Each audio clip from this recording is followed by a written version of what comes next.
on this episode of the Ministry of Motion Pictures podcast. But when it comes to Christian film, there are so many limitations. It could be obviously there's the budgetary limitation, not always, but usually. But then there's also like what the Christian studios say, we will fund this, we won't fund that. What the viewers themselves, it's like, we will not accept any profanity, we will not accept certainly any kind of sexuality, minimal violence of a certain kind. You know, they want minimum drug use, they want a redemption arc, they need something that affirms them and doesn't really challenge them. And so, you know, with every requirement, the box is getting a little bit smaller and a little bit smaller. And then they go to filmmakers who actually want to do something and they say, okay, within this tiny box, come up with as many variations as you can. I love film history. Last year, I interviewed Dr. Terry Lindvall, who wrote 2 in-depth books on the history of Christian film. Today's guest, professor, critic, and podcaster Tyler Smith, has also contributed to the study of Christian film, not with a book, but with a wonderful documentary called Real Redemption. What I appreciate about Smith's film is that he identifies patterns and motivations for each period of film history, and he provides his own commentary on their merits and flaws. And at the end, he gives Christian filmmakers a call to action, which comes from one of the leading figures of the French New Wave, Jean-Luc Godard. I absolutely love this documentary. It's far from exhaustive. You might find some things missing from it, but this is not its purpose. It's meant to put Christian film as a movement into an accessible and easy to understand perspective to help Christian filmmakers know where they are and to see their way forward to becoming a movement that can contend cinematically with the best. This is episode 32. Tyler Smith, I'm so thankful that you're here to be on our show today. I'm really excited about talking with you, but particularly about the film that you just released, a documentary on the history of Christian filmmaking.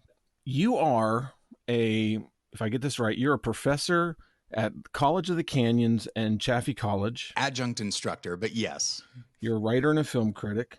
You host 2 podcasts, Battleship Retention and More Than One Lesson. Yep. You're a speaker at film festivals and comic conventions.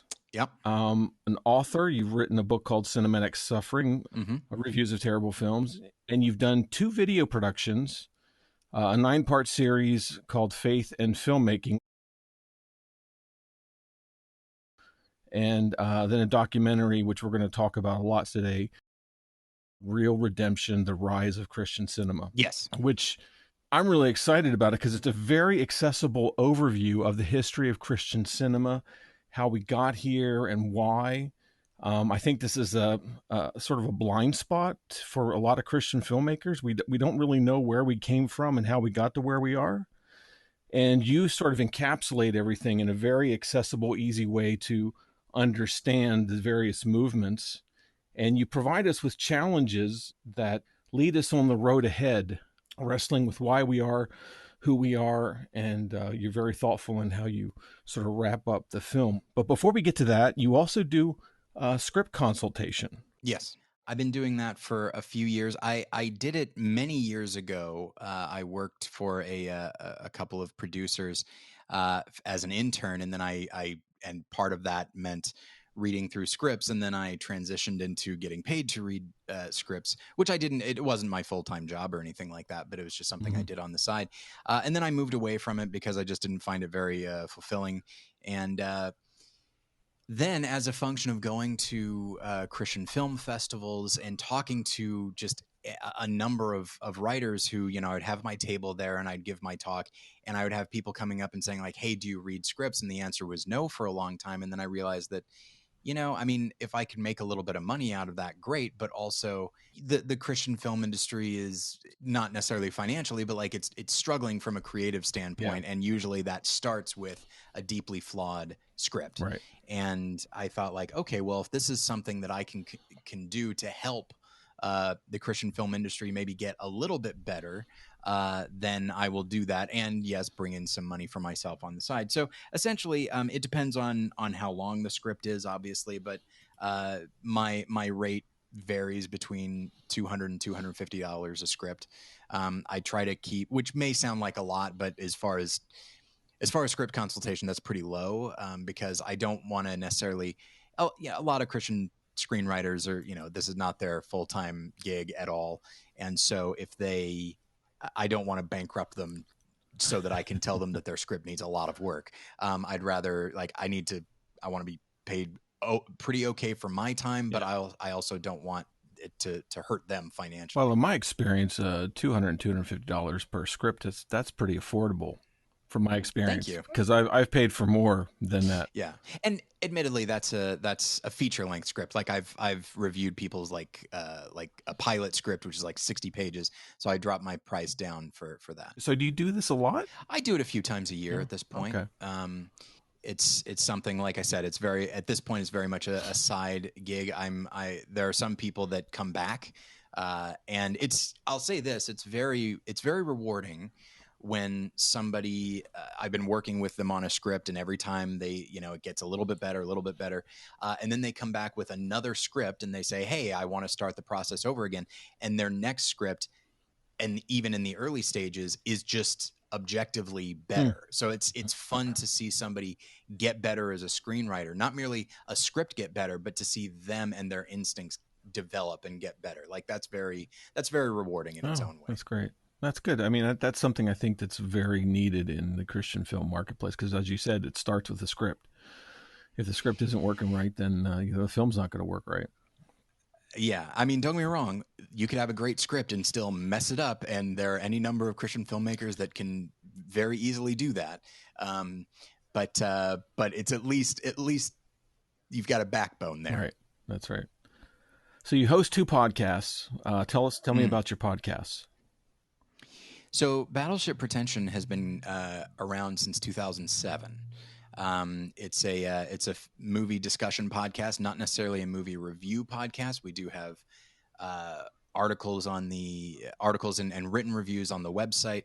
The podcast itself, I host with someone that I've known at this point for like 21 years.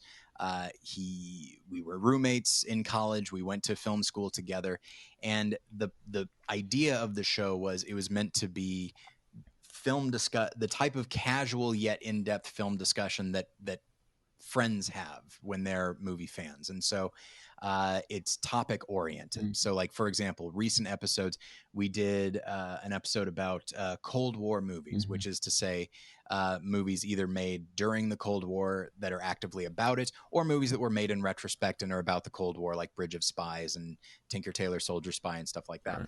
Right. And so we did that, and then every 10 episodes we do a profile. So we just did a profile of Buck Henry, who just passed away, and has been an actor and a writer, but we profile him as a writer. He wrote The Graduate and Catch-22 and a few other things. So this one is for, I'd say, more diehard movie fans, and it is not an overtly Christian show. I don't hide my faith and my beliefs and my politics, but it is not that is not the audience that we're necessarily going for. If they want to listen in, that's fine, but there's some profanity in there as well, so just letting everyone know that. Good. And More Than One Lesson? Yeah, More Than One Lesson is a podcast that I started by myself in 2009, and then I brought on a co-host, and then I brought on a couple other co-hosts, and then I had to take a break for a while because my teaching career was just starting, and so I had to kind of cut some of the things that I enjoyed doing, but were taking up too much time. And so I felt bad about that, but I did bring the show back. It is not weekly. It used to be weekly, and now it's essentially just whenever I can do it.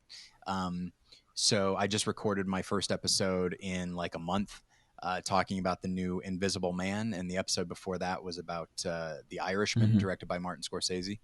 And so, and the format of that is I talk about a newish movie, and then I also talk about an older film that is thematically similar, so that, if there's somebody that saw the new Invisible Man, they at least can get a movie recommendation out of it, which is like, hey, if you like The Invisible Man, you might like this other movie called Entrance from 2012. So that's the structure of More Than One Lesson, and that one opened a lot of doors. Like that's the one that got me lecturing at film festivals and that sort of thing. Because, obviously I feel like it's important for Christians, especially Christian filmmakers, but I'd say Christians in general, to engage with film as Yep. an art form as opposed to just a way to affirm what we already believe. It's very frustrating and it's hard. I try not to sound judgmental because Mm-hmm. everybody's got their own thing. My thing is movies, and I don't think Yeah. that should be everybody's thing.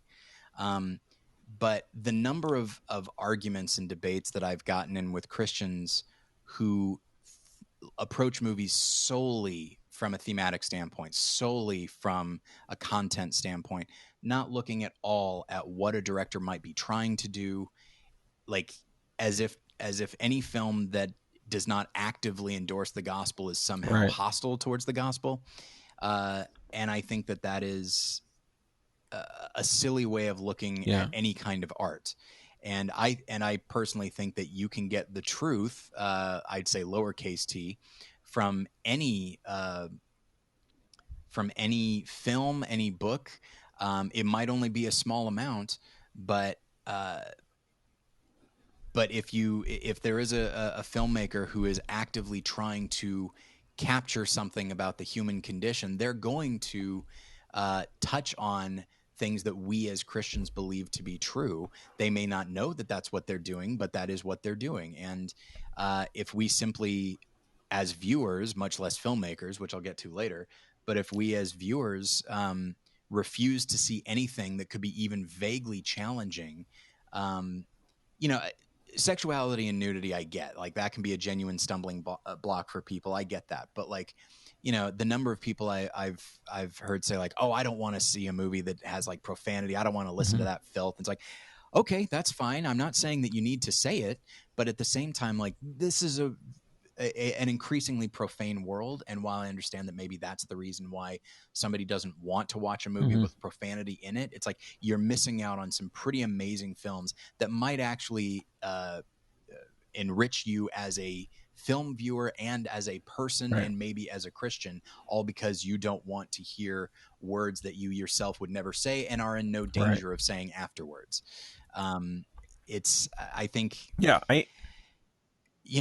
I'm sure there are some people that would condemn what I'm saying and be like, "Oh, you just want to be friends Mhm. with the world." It's like, no, I've gotten a lot of criticism from other critics and other and non-Christian film viewers, but to me, it's just like, if you want to, I feel like we're supposed to be in the world but not of it, and being in the world, I think, sometimes means seeing what the world has to say about the human Right. condition, and that's what art is. And if we cut ourselves off from any kind of art that even makes us slightly uncomfortable, I think we are doing a great disservice to ourselves and to other people. I find that Christians who enter into criticism of Christian films fall into one or two extremes. One extreme is they just bash the film. It's cheesy. It's got bad acting. The right dialogue is on the nose. Blah blah, and they just trash it on one end. On the other end, there are those who praise anything any Christian ever tries to do in filmmaking. It might be the worst thing in the world, but they made a great effort in making this film, so we need to support them and that sort of thing. And my concern is that neither of those extremes are helpful to the filmmaker or to the Christian audience that wants to see Christian films grow, because there's no constructive criticism that is targeted, that is smart, that is actually addressing the flaws properly in order for the Christian filmmaker to grow and improve, not just as an individual, but as a corporate body of Christian filmmakers who are watching these things, reading these criticisms. Do you find that to be a case in your neck of the Yes, woods? very much so. One thing that I say on more than one lesson is that extremes are easy. They may be hard to pull off, but rhetorically, philosophically, they're easy. You can say that something is either good or bad, and an extreme could also be like just the way you live life, which is like, I'm going to cut out every type of carbohydrate. It's like, that's very hard to pull off, but at least you now know going forward what you're not going to do. You've shut a number of doors, and so the path ahead of you is clear.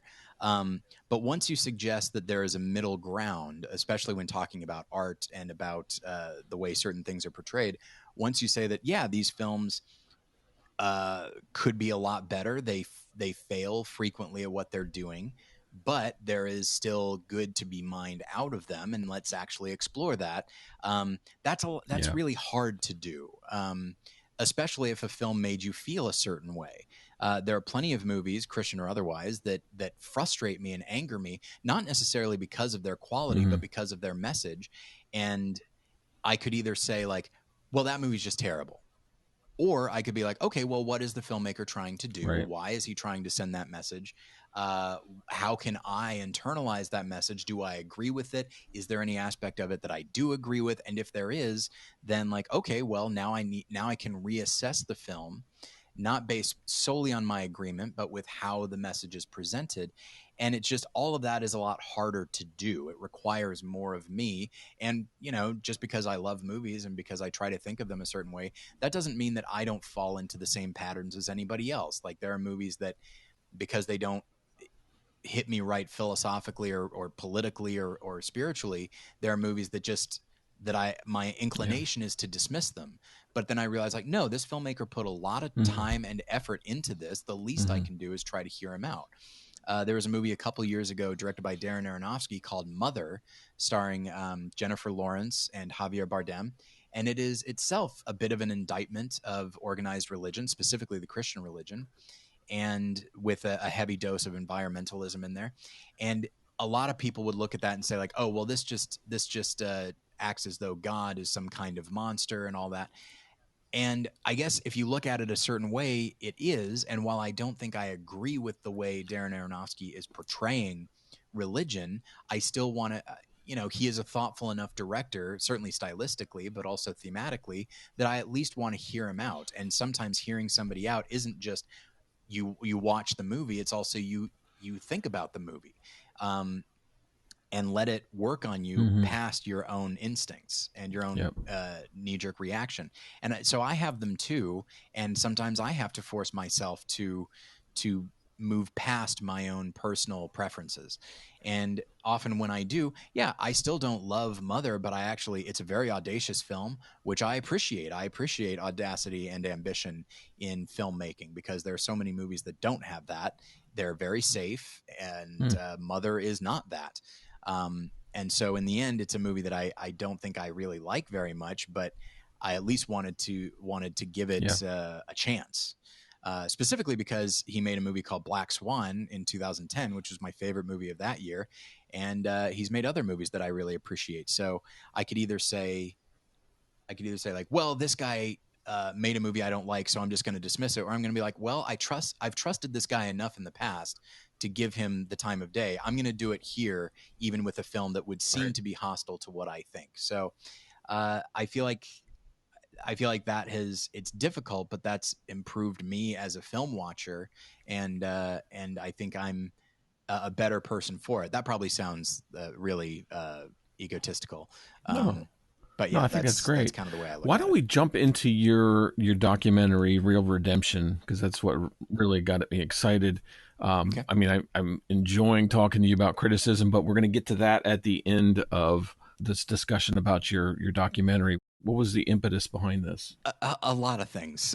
One was, so I went back to school fairly recently. I was interested in teaching, but I realized that I needed to get a master's degree, and so I applied to the UCLA film program, and I was accepted. One thing that I asked was, it's at this point, it's 2016. Film had been around for over 100 years, Hmm. and film scholarship had been around for like 80 or 90 years at that point. And so I was just like, is there anything film related that nobody is talking about? And the person that I asked she said, like, that's a good question. And honestly, she's like, not that I can think of. Almost everything's been covered. But then in talking with a couple other instructors, I realized, somewhat understandably so, that Christian film uh, is new enough. Granted, there have been plenty of movies with like spiritual themes, and there have been biblical epics and that and all that sort of thing, but those are still technically secular movies. Right. As far as movies that are made like by and for a Christian audience, that's something that academia doesn't take seriously. Film critics don't take seriously. Once again, totally understandable. The movies are not that good, but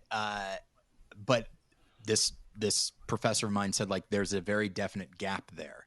And I was like, well, that's good, because that happens to coincide with the stuff that I focus on. So I wrote an essay, a very long essay. My instinct as a student is to go with the bare minimum. Yeah. And so up to that point, like if there was an essay, it's like, okay, it needs to be between 15 and 25 pages. My instinct was like 15 pages coming up, no problem. But because that was my, that's the kind of student I was. But then I started writing a paper called Christian Social Drama, The Emergence of a New Film Genre. And it wound up being 27 pages because I'm kind of, in the time since I had graduated, I had become something of a blowhard. And I wanted to write about Christian film in a way that at least gave it its day in court. And one of the best ways to do that is looking at it as a film genre. And one thing that I'll say is that when people use the word genre, they tend to they often misuse it, at least in regards to film.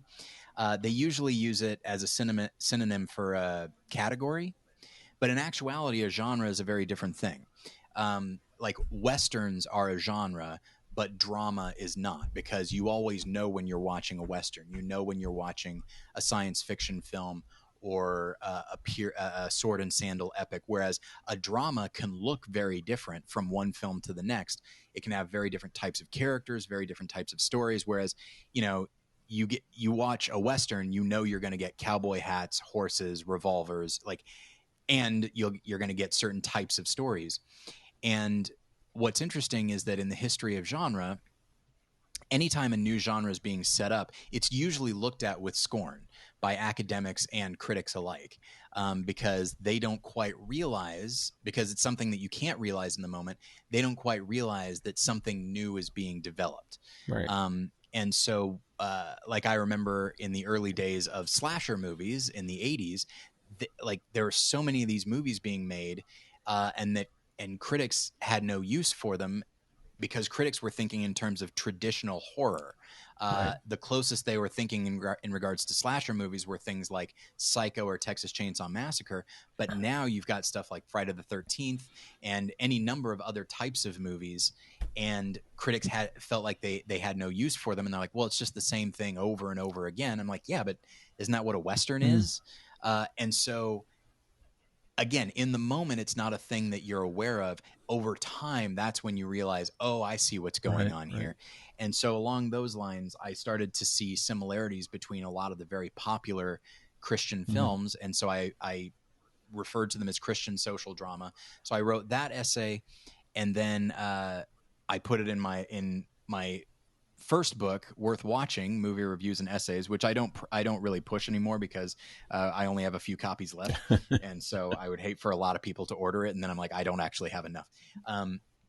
But that got the attention of somebody at Faith Life TV. And so I started up a relationship with them, and I liked the idea of bringing just general film discussion to a Christian audience. So I made Faith in Filmmaking, which is, very basic film history, genre theory, auteur theory, stuff like that. And then last spring, I was like, I'm kind of in the mood to do something a little bit more focused and have it be feature length. And I also found myself with a summer available. And so I pitched the idea of essentially doing a video version of the essay that I wrote. So they really liked the idea, because not only did they like the idea of extolling the virtues of film to Christians, but also this is something we could send out to non-Christian critics as well, and have them sort of reassess the way they look at Christian film. Not to say they should enjoy it. I don't really enjoy it. But at the same time, I don't really like most slasher movies either. Right. And it's early enough in this establishment of a new genre that the early ones are rarely going to be that good. They'll be seminal, they'll be very important, but they're not often that good. So Mm-hmm. we're still in the early stages of Christian film as a genre, and maybe in 10, 15 years there'll be some genuinely like really solid, compelling movies. And we're starting to see a bit of a shift already as some Christian films embrace a little bit more subtlety and nuance. Right. But anyway, that was a long answer. But this goes, No, it's great. the roots of the documentary go back several years at this point. Yeah. I mean, I've talked about genre with a screenwriter, and there are definite elements to the Christian film genre that have developed over the years that are sort of like any genre. But I think that one of the things that Christian films have to do now is start jettisoning some of those things and building off and into new ones. Yeah. Because I've often been saying, and this is one of the reasons I started this podcast, is that I think we're stuck in a rut. I think we've sort of stepped into this Christian filmmaking category, and we're having to adopt certain things because the studios are expecting certain things, because there are certain things that prove successful, they're comfortable. But we have to start thinking outside the box, and I think we even have to start thinking outside of the typical story patterns that have emerged in the last decade or so, maybe 20 years. Like from all these script writing gurus, they've got these formulas down pat. I don't think they serve the Christian worldview well, or the kinds of stories that we could be telling that might be stretching the storytelling envelope just in filmmaking in general. I think that there's a lot of room for growth and change. And to me, Terrence Malick is one of those ones who sort of breaks through the mold and brings something really exciting and new for us, and sort of says, hey, look, we can go this way. Let's everyone follow me. I broke down this wall, kind of thing. So that's where I think we're heading, and I'm hoping that we're heading, at least part of the Christian film genre, to be thinking outside the boxes that have been laid down for us, not just with the genre, but with Hollywood in general. Yeah, I think one of the problems with Christian film is that it is defined by its limitation. Now, some of the best, some of the best movies and movie scenes come about because of a limitation. There's the famous instance that the shark was not always working in Jaws, and so they had to find a way around it that's a little bit more creative. There's a moment when Orson Welles was making his version of Othello, and on a shoestring budget. And so there is a very important assassination scene in that film.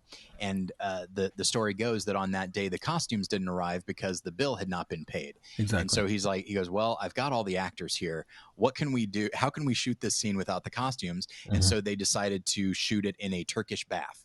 So minimal costuming and maximum vulnerability. Not that we see anybody fully naked, but now, it's one thing to try to fend off an assassination in general, but now a character is in a Turkish bath. He doesn't even have clothes to shield himself. He feels full on exposed at that point. Mm-hmm. So the sequence is better because of its limitations.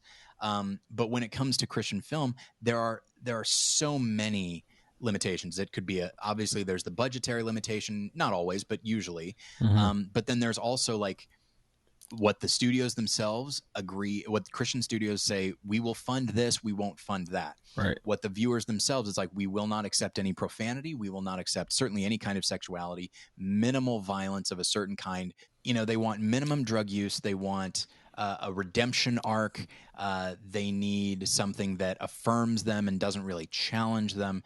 And so, with every requirement, the box is getting a little bit smaller and a little bit smaller. Yep. And then they go to filmmakers who actually want to do something, and they say, okay, within this tiny box, come up with as many variations as you can.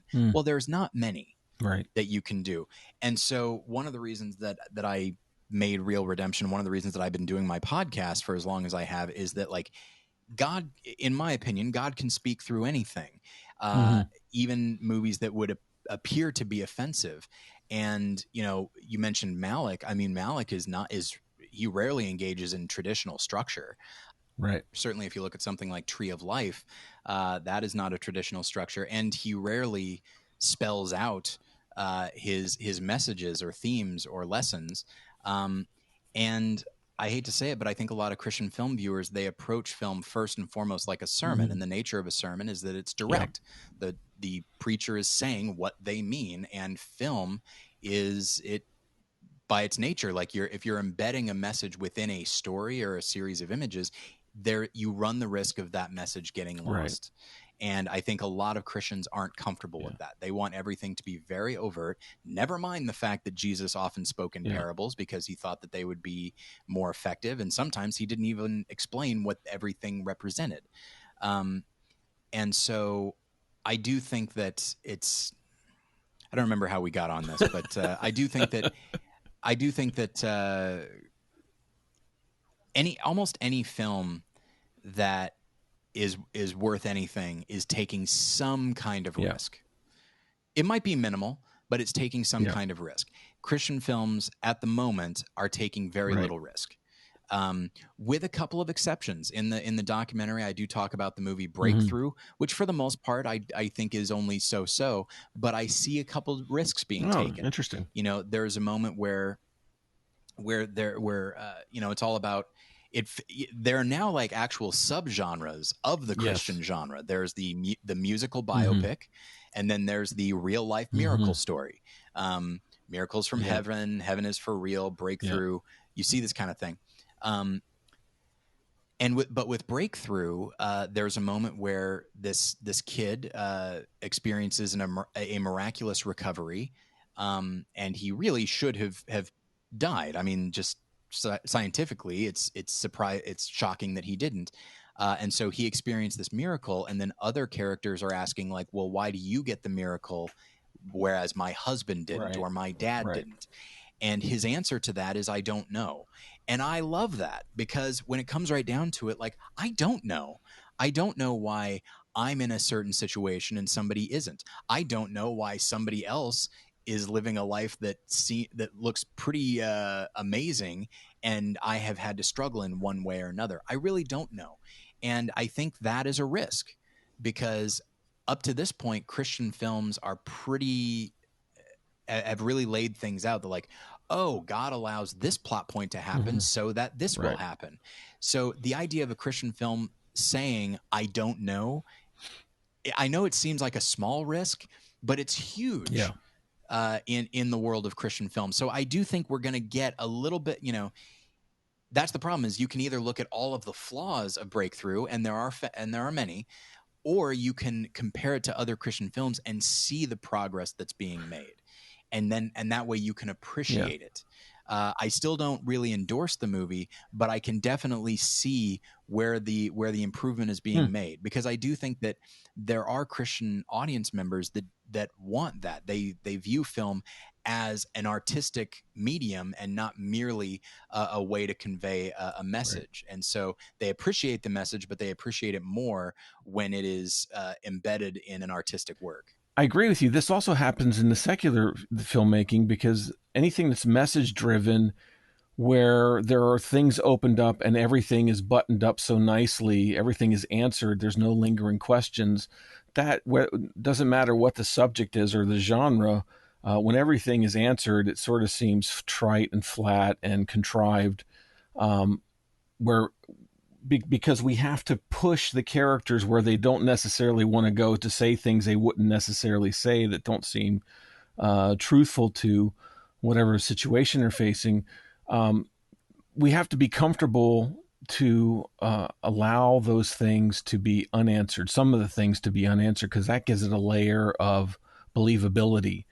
And this is something even secular screenwriters talk about a lot, is not answering everything and not feeling like you have to answer everything. But in the Christian film genre, like you said, it's because it's often very message driven. we feel like we've got to pack the message in and get every single point out without leaving anything open. And so that will generally um, lead a immature filmmaker into ham-handed ways of handling the stuff. So it feels like it's preaching. It feels like it's not done well. But if they just had a little more skill in developing the characters, developing the conflict, unfolding the story properly, I think the message can get through, but we don't have to answer everything, and it can be done in such a way that it doesn't feel like it's a message-driven film. Which there's a lot of secular films that do that. They do that very well. They're very strongly message-driven, but they don't feel like it.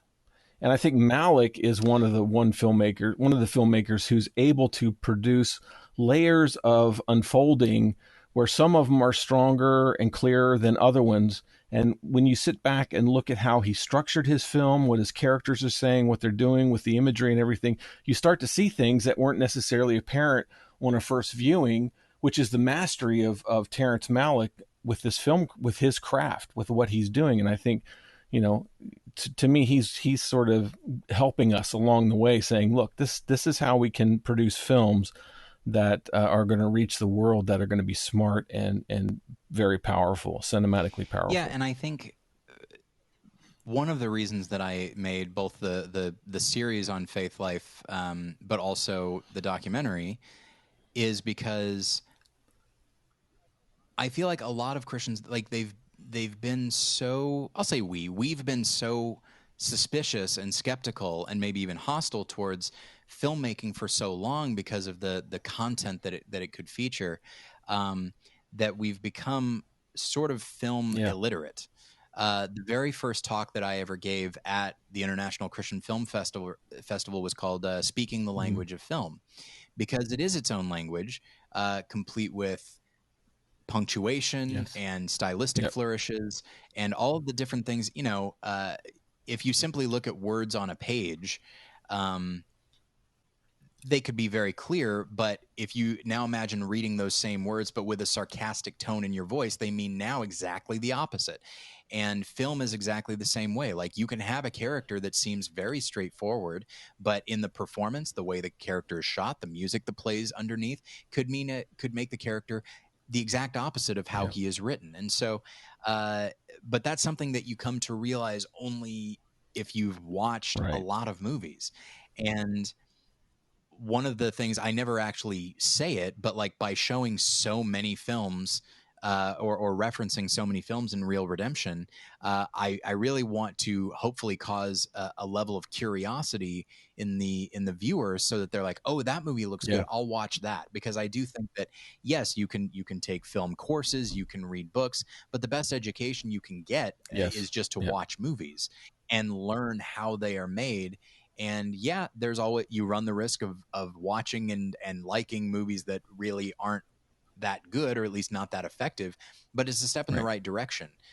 Because even like the worst Hollywood movie has at least some level of competence in some regard. It could be a performance, even if the script is not very good and the filmmaking isn't very good, but that lead performance is really solid, or it could be like really good music, whatever it is.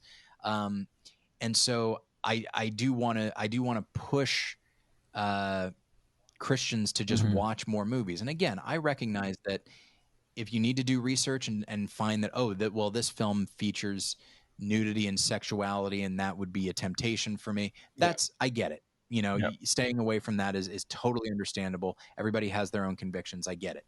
But at the same time, I would say that, like, when it comes to stuff like profanity or violence, yes, it might be disturbing, and maybe it's supposed to be. Maybe it's okay to occasionally be disturbed by something that is artistic. Maybe the filmmaker wants you to be disturbed so that you can be more attuned to the fallenness and brokenness of the world. I don't know. But I do think that in order for Christian film to get better, Christian viewers and filmmakers, and the producers, by the way, the people that actually write the checks, and executives, I think they need to just be more aware of and more comfortable with what film is. And by the way, I think everybody could stand to be a little bit more media literate, not just Christians, but I definitely think that Christians are a little bit behind because they've they've been so Right. I resistant for agree. so long. I agree. And I think the way you sort of, one of the things you do at the end of the documentary is you bring up the quote from Godard. The best way to criticize a film is to make Mm-hmm. another film. And I think we're sort of there. And you sort of explained how we're there, where the filmmakers today, the Christian filmmakers today, are sort of evolving and improving and correcting and slowly building their way out of where they have been in the past. Yeah, I mean, I definitely, there are times that I'm very frustrated by what filmmakers are doing. Like I've never really responded to what the Mm, Kendrick brothers make. I appreciate what they're doing because I think there's a real sincerity to it, as opposed to the God's Not Dead films, which I feel like are just yeah. calculations and pandering. But I do appreciate that, like, Alex Kendrick is making movies that mean something to him as a Yeah. husband and a father. Um, I do think that they have come up against their own limitations because their movies do always do pretty well, and so they don't really feel like they need Right. to evolve, and they don't need to get better. Like everything is put right out there. Everything tends to work out for his characters, even if the character has experienced some level of tragedy. By the end, there's like this. It's not merely a hope; it's often an overwhelming hope, which from a Christian standpoint is fine. But at the same time, I do worry that a lot of these films are making promises about the good things that could Right. happen to you in this life. And so it's like, well, there's no real guarantee of that. If you want a larger cosmic hope that can give you comfort Right. through difficult situations, Yes. now we're talking. But that's the other thing is when you're message focused, there also tends to be an emphasis, a sort of Right. selling That's right. aspect to things, where like we really need to sell the message, and when the message is related to a religion, then it has a certain Hmm. huckster type quality.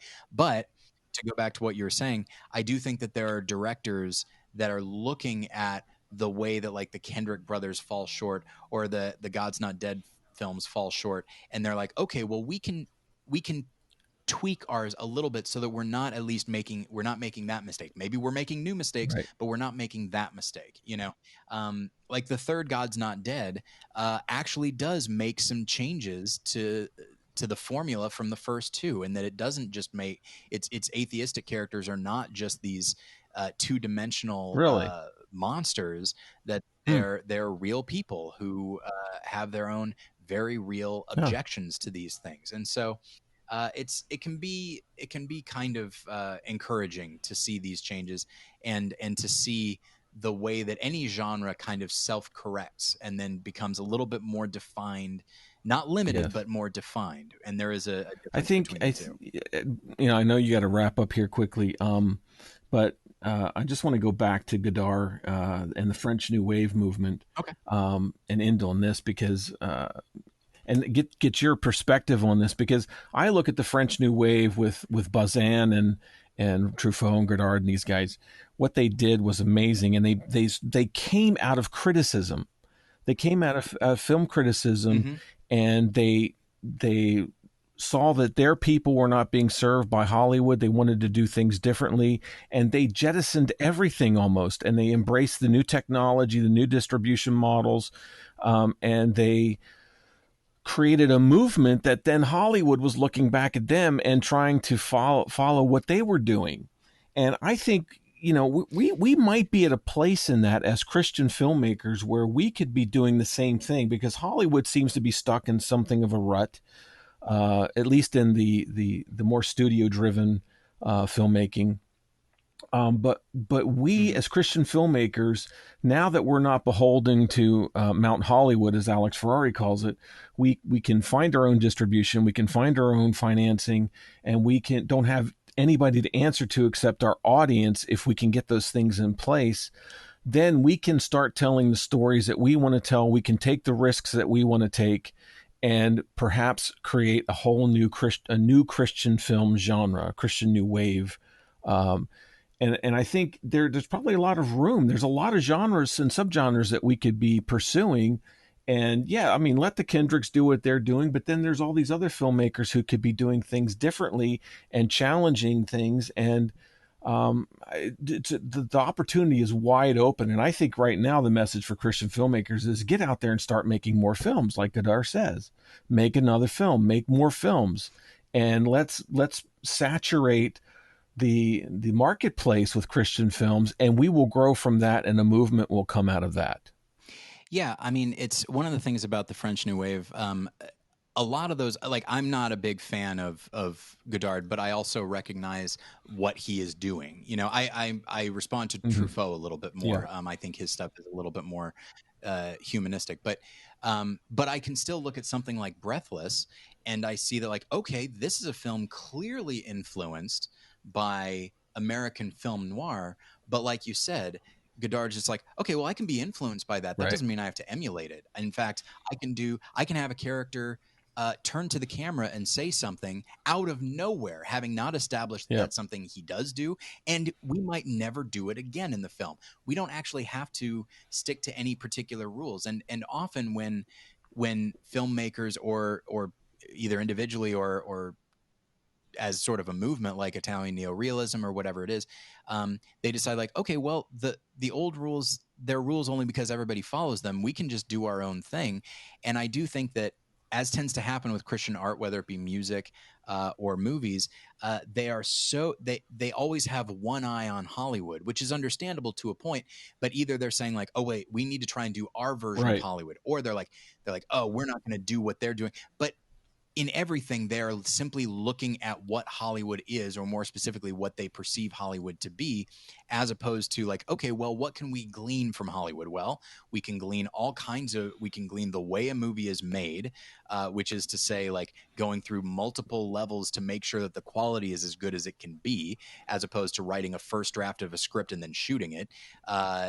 We can look at the machine of Hollywood and how there's always going to be a certain level of quality there. So it's like, okay, we can get that out of Hollywood. We can also get basic media literacy out of watching Hollywood films, but then we can just do our own thing. Like you and I, we just keep going back to Malick, but I think the same could be said of Godard or any number of filmmakers who are like, yes, I'm heavily influenced by this, but I'm going to do which is fine, but I'm going to, it's sort of like what actors say about learning their lines. You memorize them so that you can forget them.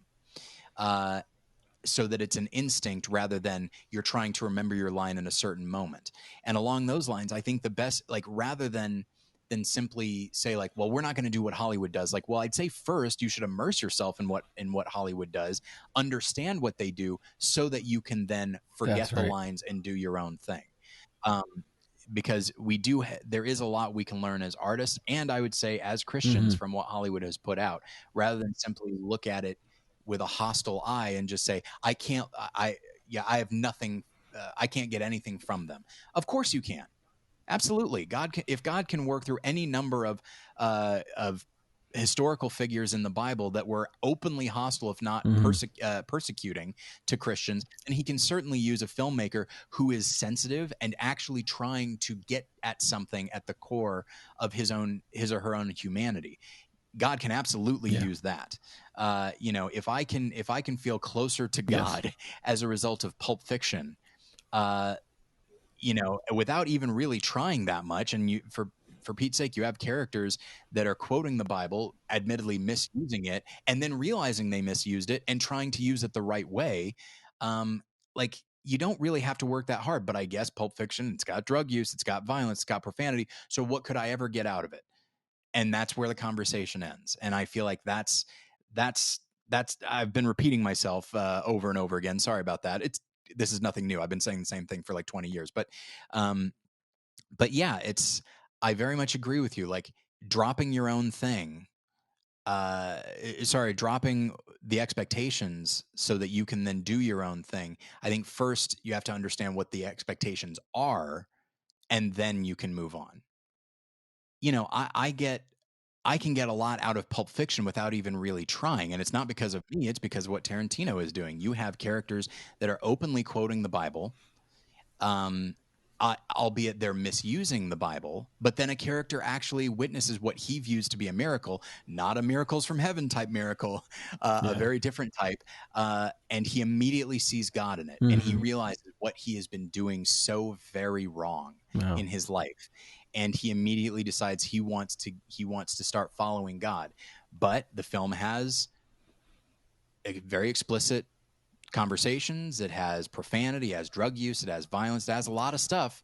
And so obviously how could God ever use such a thing? It's like, but God uses profane people all throughout the Bible. He can use seemingly profane works by sincere filmmakers as well. And so and that's just one example. There are all kinds. And if they're willing to be a little bit open, obviously to use this phrase, you got to guard your heart. You have to be discerning, but discernment doesn't mean just cutting off an entire art form at the risk that it might offend you. Right.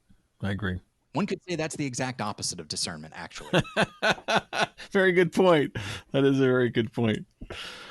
All right. Tyler D. Smith, thank you so much for being on the podcast. And Real Redemption, you've got to go see this at faithlife.com. Is that I think that's the address? faithlifetv.com. It is a streaming service. The film is only available to subscribers. It's $5 a month, but hey, don't tell anybody I said this. You can get 2 weeks free. So you can sign up. You get the first 2 weeks free. Go and watch Faith in Filmmaking. Watch Real Redemption, not in that order. And then if you want, you can do your own thing. Though admittedly, I actually am very excited to be working with Faith Life because I like what they do. I think they're a really good resource for Christians that are looking to develop their discernment, not just about film, but about apologetics in general. And I like what they do. I subscribe to the service, even though I don't have to. That's great. That's fantastic. And so I'll direct everybody to your podcast. Sure. The one I think they're more likely to enjoy initially is More Than One Lesson. So if you go to morethanonelesson.com, you can find my podcast. There's another podcast called The Fear of God, which discusses horror from a Christian perspective. And my friend Reed, I think you would enjoy having him on the show as well. He has very interesting perspectives, but and then there are articles, and there's my podcast as well. And then there's Battleship Pretension, which is slightly more in-depth film discussion, but not from an overtly Christian perspective. And except, there's my perspective. And even if I'm not trying, of course, I'm going to bring my own Christianity to it.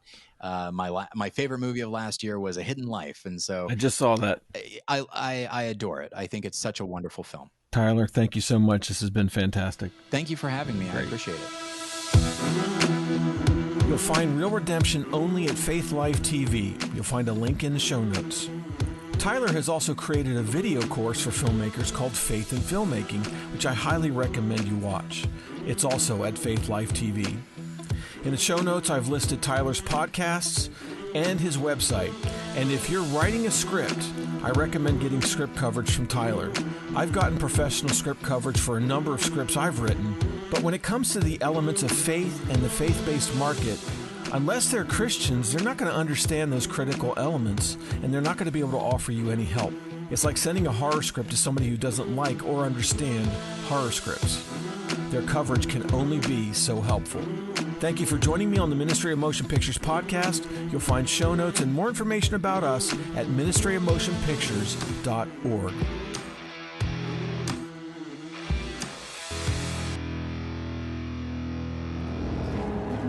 What we do in life